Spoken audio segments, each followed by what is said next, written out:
If you follow this channel right about now, you're probably saying to yourself, wait a minute, didn't he release this video already? Am I going through some sort of deja vu? No, you are not. I did release that video already and I am re-releasing it again because since the release of that video, I had gotten a ton more information from BougeRV regarding their solar array and their solar charge controller. So I decided, let me just take that old video down, reshoot some of the parts that needed to be updated, and here we are. The updated install video of the solar array and solar charge controller by BougeRV.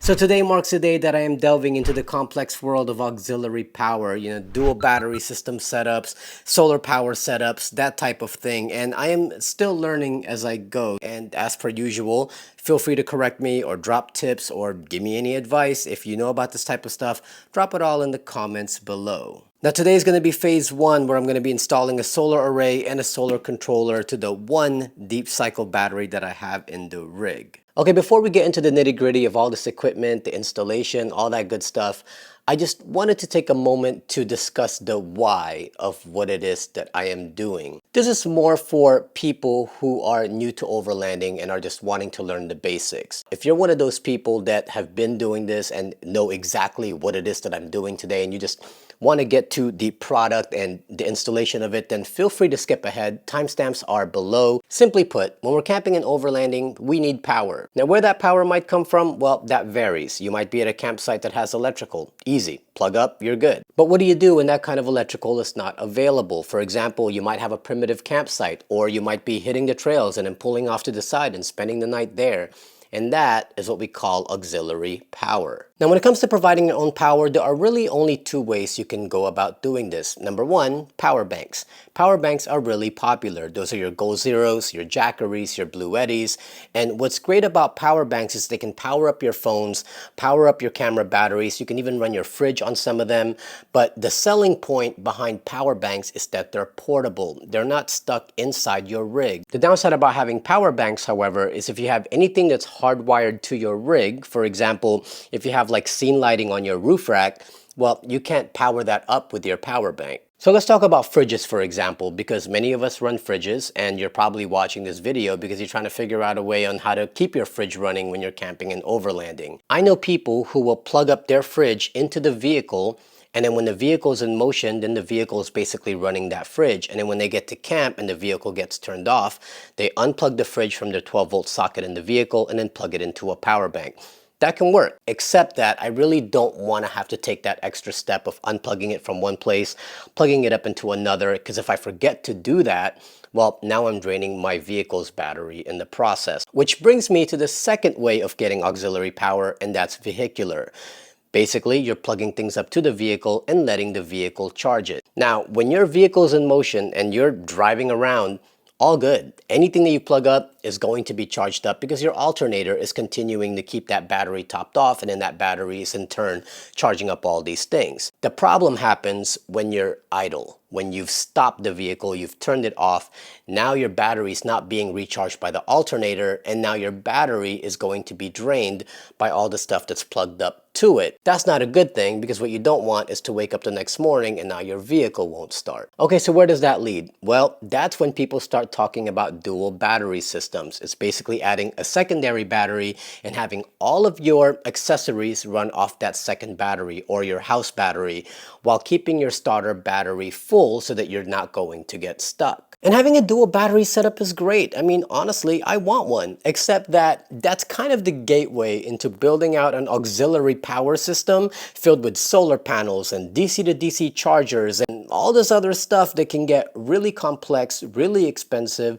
really fast. So before you go diving into the financial deep end of all of this stuff, take the time to assess your needs. Really look at how you're using your rig and what you're powering up, and then build your system accordingly. So what does that mean for me? Well, I've been monitoring what I've actually been using vehicular power for, and I have found that I've only really needed to use vehicular power for two things, and that is my fridge and some of the off-road lights that I might use at camp for scene lighting. Now I found that with my current setup, without any solar or anything like that, after I upgraded my stock starter battery to a deep cycle battery, I'm able to run my fridge for about 12 hours along with some lights here and there before the fridge actually shuts down and saves just enough juice in my vehicle to start back up again the next morning. And that's why I consider this to be phase one, because with my current usage, having the fridge run for 12 hours off just the vehicle without the vehicle being turned on, that's a pretty long time. But what if I can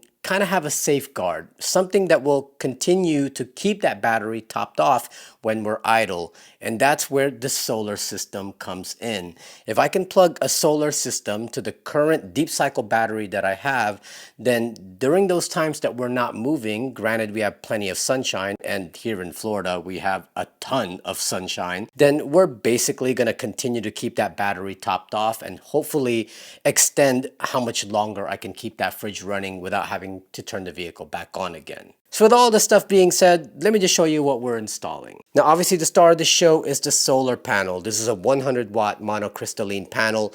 I'm hoping 100 watts is enough. This is what they sent me, so I'm willing to try it. But if I find later that 100 watts is just not enough, it's just as easy as unplugging this one, unmounting it, mounting on a new one, and then plugging that one in that has a little bit more power. Now I also opted for the rigid solar panel versus the flexible ones because right now I'm going to be mounting this to the crossbars on top of my rooftop tent. That way later if I decide to upgrade the solar panel, it's as easy as just unbolting it and mounting a new one on. Now up next are your solar charge controllers, and what these basically do is it converts all that chaotic energy that your solar panel or solar array takes from the sun and converts it into useful energy to put into your battery. And when it comes to solar charge controllers, you basically have two types. You have a PWM and you have an MPPT. Without going into it too much and making this video too long, always try to go for the MPPT. It's just a lot better at converting that energy. It's a lot more efficient. So on a 100 watt solar panel, for example, you'll get most of that 100 watts versus a PWM where you may not get all of those 100 watts that it's receiving from the sun. The only reason why a lot of people might go with a PWM is number one, I mean, it's much smaller, you can see, and also it's a lot cheaper, where a PWM might run you about $40.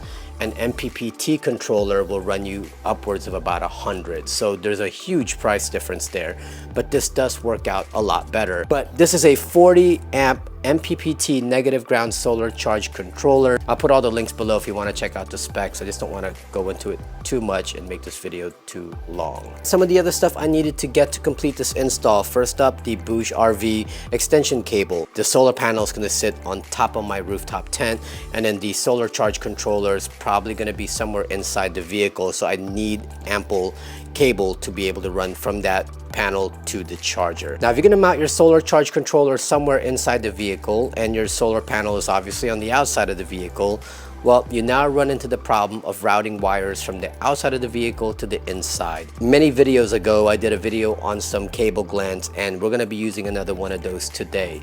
This is a different kind of cable gland than I used before, but it's the same concept. This basically creates a seal on the roof of your vehicle. They use this for marine stuff, but you can definitely use it for your rig so that water won't go inside your vehicle. And then I got some 10 gauge wire terminals to allow me to tap into my battery. To mount the solar array to the crossbars, I first measured the distance between the mounting holes underneath the panel. Then I loosened up the crossbars, adjusted the distance according to my measurements, and did a test fit with the panel. With the crossbar brackets in the right position, I removed just the crossbar portion. I found it would be easier to mount the panels with the crossbars this way. With the whole unit assembled, I used some scrap pieces of wood to act as risers while I mount the crossbars and solar panels in place.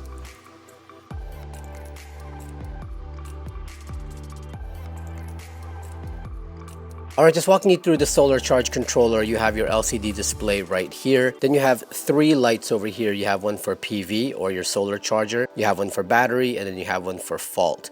And then over here, you have a touchscreen button. And then right down here, this is just a magnetic cover. When you remove this, and I'm actually going to keep this off for the install, this is actually so you can have access to the screws to loosen or tighten the screws. Once you loosen it, you can then plug your wires directly into these 4 ports right here. These 4 ports, you have one for PV, positive and negative, so that goes directly to your solar panel. And then you have your battery, positive and negative, and that goes directly to the battery in your vehicle, whether that's your secondary house battery or, in my situation, my starter battery. And then right over here, you have your RS485 communication port, and then next to that, you have your external temperature sensor port. I don't think I'm going to be touching any of this on this install. And then over on the side, you have your grounded terminal. Now, wiring up a solar charge controller is actually not as daunting as you think, so long as you know what you're doing. Now, I am not a certified electrician. If you are not comfortable with doing wiring and things like that, please go get someone to install it for you, like a professional, but I'm not going to be responsible for that. So you have your battery, the battery that you are going to charge up with solar. Now, you can't just plug up your solar array directly to your battery. That's not how this thing works. There's way too much chaotic energy that's going in your solar panel that it needs to get refined before it gets put into your battery, and that's where your solar charge controller comes in.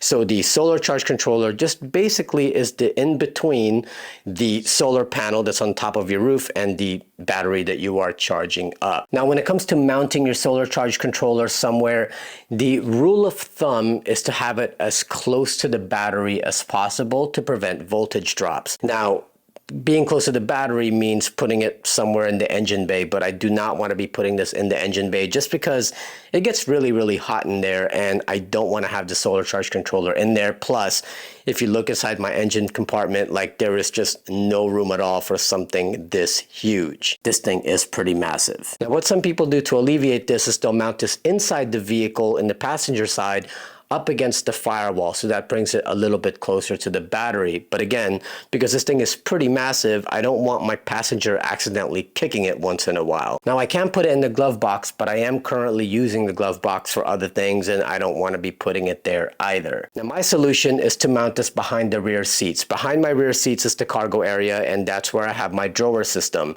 That drawer system has a flat space in the back, which is perfect for mounting a solar charge controller. But again, that's going to be pretty far from the battery, and we kind of want to prevent voltage drops. So what I'm going to do, this solar charge controller comes with 10 gauge wire to plug from the solar charge controller to your battery. Well, I'm going to up that up a notch to 8 gauge wire. So I'm going to have 8 gauge wire going from the battery to the firewall, snaking all the way to behind my rear seats where my solar charge controller will be mounted. And then for the solar panel, that's going to have 10 gauge wire coming in through the roof of the vehicle, snaking in and then making its way to the solar charge controller. Now, when you are wiring this thing up, and this is important, you need to wire up the solar charge controller to your battery first before you wire it to your solar panel. If you wire up the solar panel to the solar charger and it's not hooked up to your battery, you risk damaging your solar charge controller. Now, one thing that I'm going to do that's not in the instructions is I'm going to add 2 40 amp circuit breakers to this system. 40 amps because the solar charge controller is 40 amps. The way it's going to work is in the engine bay, coming out of the battery, that positive wire that's going to your solar charge controller, it's going to go to a circuit breaker first. This is non-negotiable. You need to have your fuses and your circuit breakers as close to the battery as possible to minimize that distance for where things can catch on fire. Because anything after the circuit breaker, then the circuit breaker will click off and then basically shut everything down. So you want to be as close to the battery as possible here. So from the battery, that positive wire is going to go directly to a 40 amp circuit breaker, and then from there, it'll go to the solar charge controller.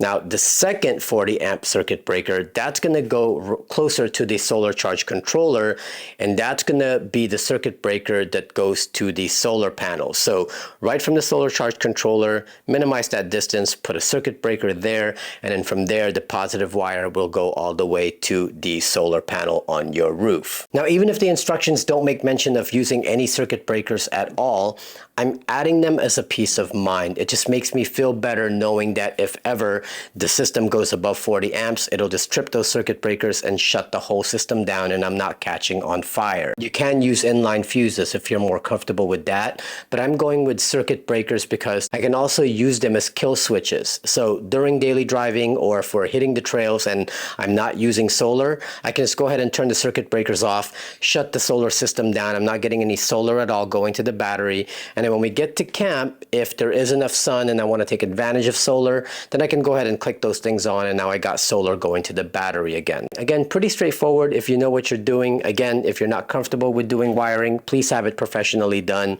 But we're going to go ahead and add some battery terminals first to some of these wires so that they'll be ready to be attached to the battery. We'll snake it to the vehicle, attach it to the solar charge controller first, and then go ahead and plug it up to the battery, and then we'll get the solar panel, get that routed into the vehicle and plug that into the solar charge controller, and then ground the solar charge controller somewhere, and that's pretty much the install. To get everything wired up, first thing I did was add battery terminals to the end of 8-gauge wire going from the battery to the solar charge controller.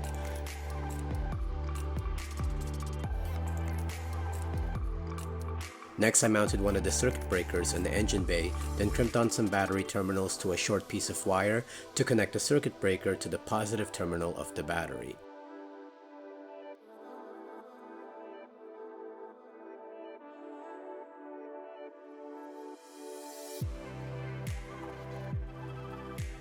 Now inside the vehicle, I attached the positive and negative wires that will go to the battery into the solar charge controller. Then I mounted the solar charge controller permanently. Once it was connected, I connected the other end of the positive wire into the circuit breaker and the negative end into the negative terminal of the battery. Moving on to the connection to the solar panel, I mounted the other circuit breaker close to the solar charge controller and again crimped on a terminal to a short piece of wire. I then connected that terminal to the circuit breaker and the other end into the solar panel positive input in the solar charge controller. From there, I connected the negative wire coming out of the solar panel into the controller and the positive wire to the circuit breaker.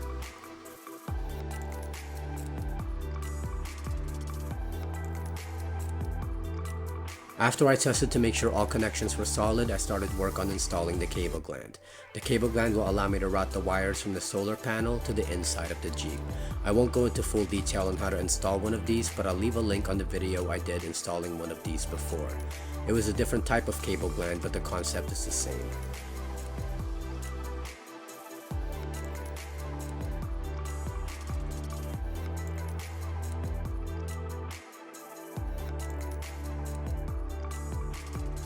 After that, it was just a matter of hiding all the wires.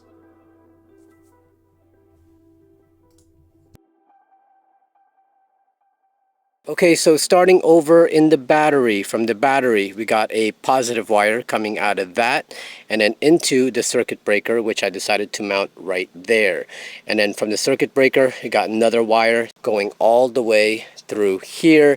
This is actually a great place to route wires to the inside of your vehicle on the Jeep without having to go through like the firewall. And then you also have the negative wire just going directly to the negative terminal on the battery. Now what I did here, you have this little kind of a ledge here and it's kind of sharp and it's not super sharp, but I decided to put just a piece of rubber, one of those rubber trim pieces there, just so that if this thing is rubbing up against it, it's not going to start cutting up this wire. And then from there it actually enters into behind this area here. If you were to pop that off, that's where the wire will come out of, and then from there it goes underneath the vehicle, along the trim,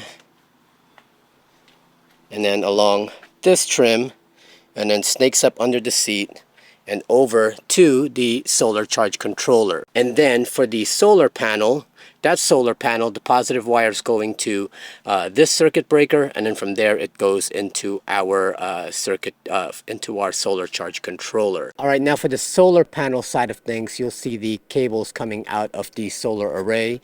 You see it coming out, and down, and it goes to some quick connectors that are waterproof, and that connects to that extension cable that I was showing you earlier.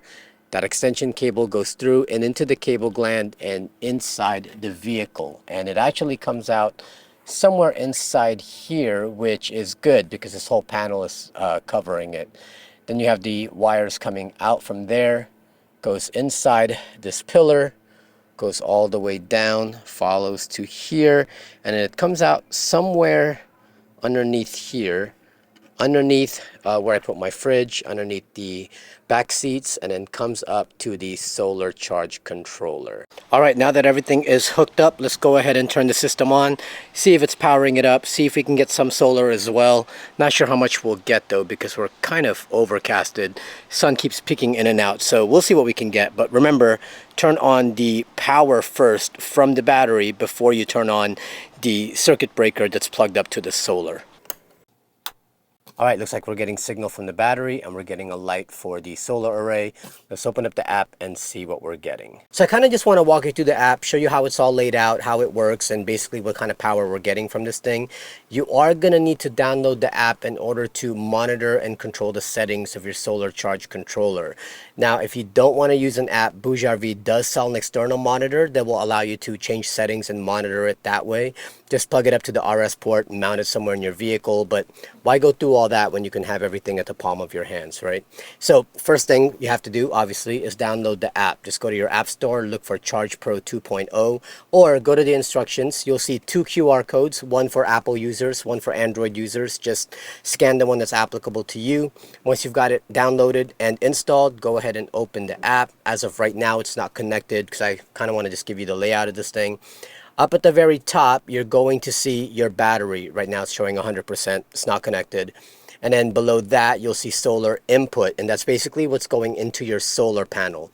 Right now, 0 voltage. And then next to that, you'll see charge mode. And that will show either MPPT or PWM, whatever kind of solar charge controller you have. I've also seen it go to boost. And I'll talk about that in just a little bit. Below that, you'll see battery. That's what's going into your battery, and you'll see the current, the voltage, and the power. All right, and below that, you're going to see DC load, and that's basically what's coming out of your battery. You'll see current, voltage, and power. Here's the thing. When I first hooked this whole thing up and I connected everything, that whole section went away. And I'm wondering, well, why the hell did it do that? And they said that this particular solar charge controller doesn't have a DC load terminal on it. So there's not a terminal here that you can hook up to your battery in order for it to read what's coming out of your battery. So just keep that in mind. I don't know if their other units might have it, but this particular one does not. Now below that, you'll see controller. That's where you'll see any kind of errors this controller is throwing. Right now it's showing none. And then you'll see today's running data: highest voltage, lowest voltage, charge amount, discharge amount, max charge power. Now at the very bottom, next to real-time monitoring, you'll see historical data. If you click on that, that'll basically tell you how it's been these last few days, right? So you'll see total running days, you'll see total charge amount, and then total discharge amount.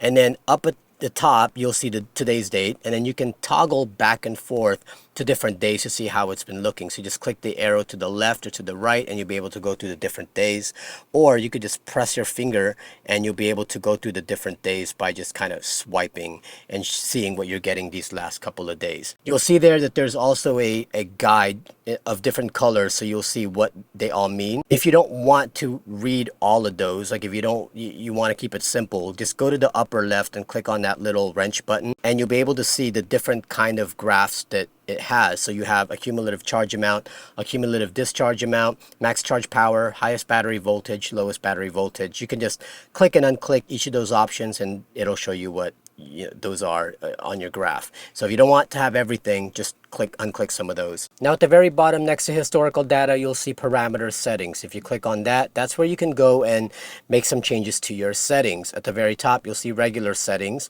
You'll see system voltage and battery type.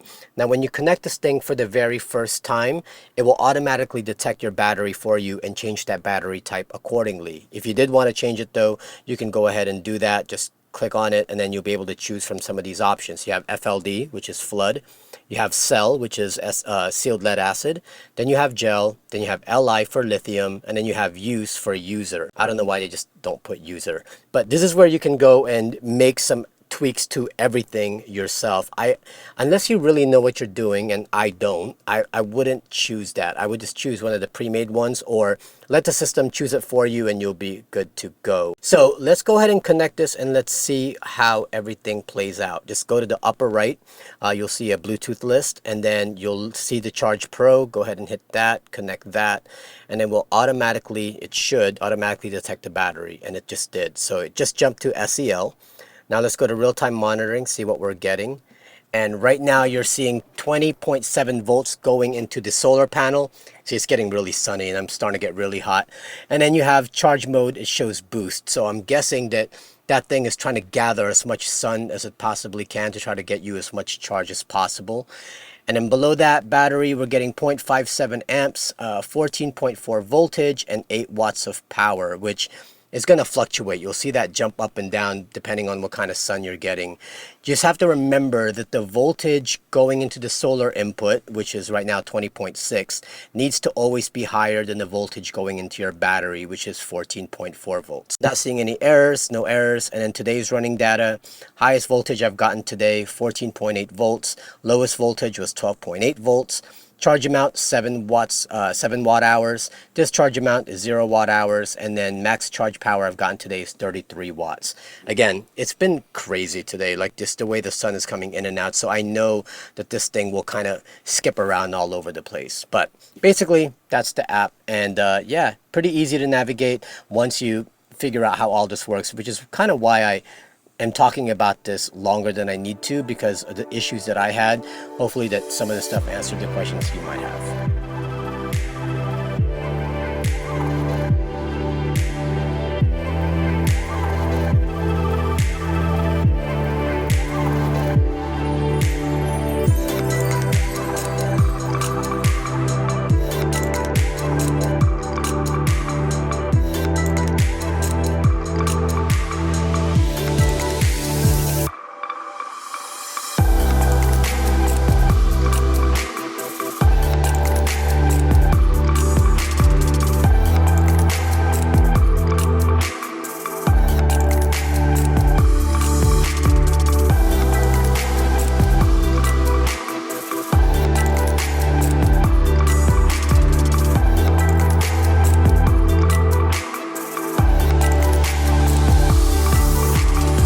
How long is this video now? It's probably long. I'm sure it's long, but I wanted to make a comprehensive video. I wanted to make a one-stop shop giving you as much information as I had on how to install solar on the G. If you haven't noticed, a couple of times I did say you're more than welcome to skip this part. That way, no matter your level, whether you're just getting into overlanding or you've been doing this for a while, I'm hoping that this video has provided you with the information that you were looking for. But don't worry, I'm not going to be doing a long recap. I'm not going to do any pros and cons because honestly, I haven't owned this equipment long enough to be able to tell you how efficient it is at recharging my battery. But I will say that I really am glad to have solar now, because in a couple of weeks, we're going to be doing the second leg of the Florida Adventure Trail, and I cannot wait to see how well this thing performs and how well it keeps my battery topped off. Although I will give you something to consider, because I was thinking about this today, and that is, how often will I actually be able to take advantage of having solar? Because the way we usually do our trips is during the day, we're hitting the trails, which means the vehicle is on, which means the alternator is running, which means the alternator is charging the battery. And then when we pull into camp, that's usually late afternoon, just before dark, and that's when the vehicle's turned off, but there is no more sun. So really, the only time I'm going to be able to take advantage of solar are during those times when we're sitting idle at camp during the day with the vehicles turned off underneath the sun. So, you know, camping in the forest underneath some trees might also not be advantageous. But I am glad to have a safeguard, or at least some way to harness existing free power that I otherwise wouldn't have been able to harness before. And that, I think, is the real advantage of having solar. But anyway, that's it. I hope this video was helpful. I'm hoping it gave you the information you were looking for, especially if you've been kind of entertaining the idea of getting a solar system set up on your rig.